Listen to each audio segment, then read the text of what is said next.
Good evening and thanks for joining us. Airport body scanners could be coming to Dane County Regional Airport. The TSA is upgrading security across the country, even though some say the technology is too invasive.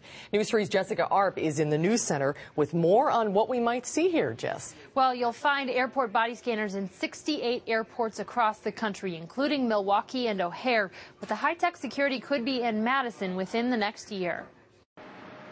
Saying goodbye isn't always the hardest part of air travel. Once you get through check-in, security awaits. But should that experience include a full-body scanner? I go to Washington, D.C. all the time, and they have it there, so it's no big deal. Some frequent business travelers have gotten used to the idea as they see it in other major airports across the country. You just put your hands above your head, and they scan, and you step out, and you wait for them to read it wherever they're reading it, and you're done. The so-called advanced imaging technology is being considered by the TSA in Dane County, where they could install 2 scanners in the next year. We've seen that the terrorists are being creative in how they're trying to smuggle explosives and other weapons onto airplanes.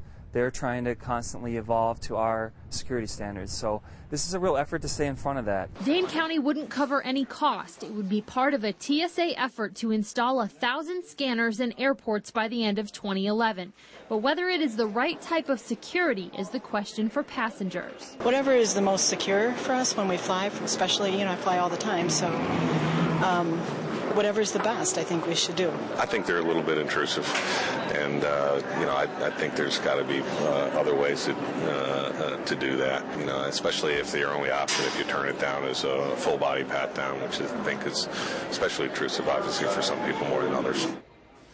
The TSA said today that the Department of Homeland Security hasn't officially announced which airports will be getting the scanners, but once they finalize plans with local airports, they will release the new locations. Jessica Arp in the newsroom tonight. Jess, thanks.